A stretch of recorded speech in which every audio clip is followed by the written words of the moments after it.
The world's three largest soybean growing countries may all produce record crops this year.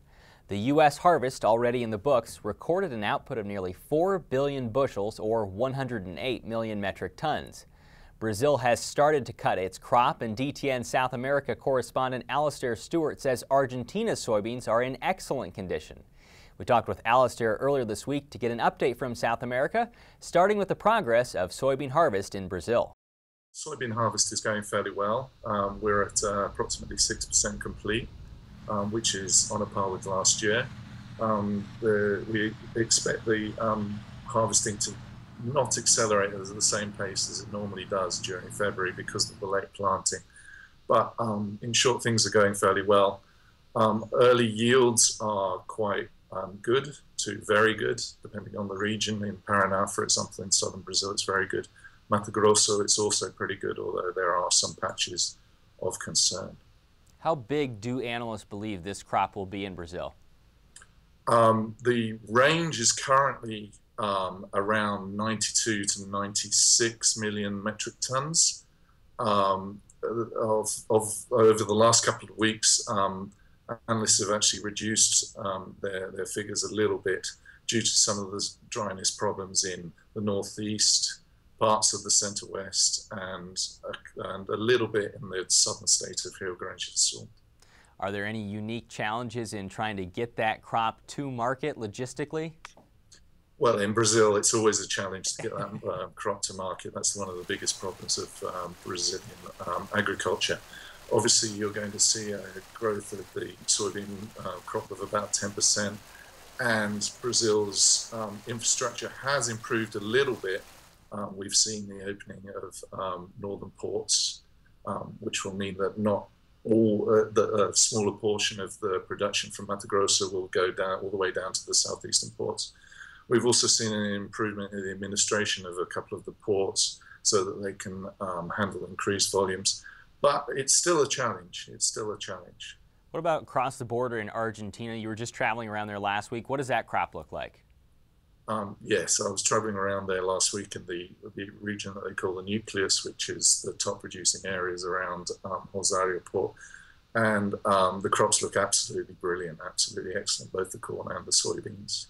How big can that crop be in Argentina? Soybean talking. Soybeans, well, the latest USDA figure was, the USDA attaché figure was 57 million metric tons, which is a little bit bigger than last year when they produced about 55.5 million metric tons.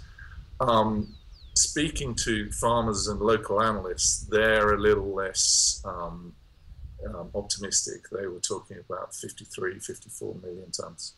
We talked about this the last time you were on, Alastair. How much or how many soybeans are left from last year that farmers are still storing? It's very difficult to get a precise figure, but we think somewhere in the region of about 10, 11 million metric tons at the moment, which is just a little bit larger than last year. Basically, the rationale behind storing all these beans up until 2 months before the next harvest is a hedge against possible devaluation of the Argentine peso, and also a way of preserving value in a land where inflation is 40%. So what's profitability look like both in Argentina and Brazil? We know soybean prices are lower, and it's based off of essentially what's happening in the U.S., or at least the U.S. market. What does profitability look like in those two countries? Yeah, profit margins are pretty tight. In Brazil, producing on your own land, taking out the rental costs, in Mato Grosso, you're probably just about breaking even at these levels, just under $10. In the south, in Paraná, where the logistics costs are lower, you're making a small profit at $100, $100 an acre maybe, or less. When you factor in the rental costs, that's not, and then everybody's making small losses. In Argentina, similarly, the situation is pretty similar. If you're planting on your own land, then you're probably more or less breaking even, because there, obviously, the costs are much lower of producing. But to counteract that, the costs of the land are much higher, and also you have 35% export tax on soybeans and 40% inflation, of course. So that pushes up costs somewhat. Possible soybean storage of 10 to 11 million metric tons in Argentina would be about 367 to 404 million bushels of beans. For perspective, Nebraska produced 289 million bushels of soybeans in 2014.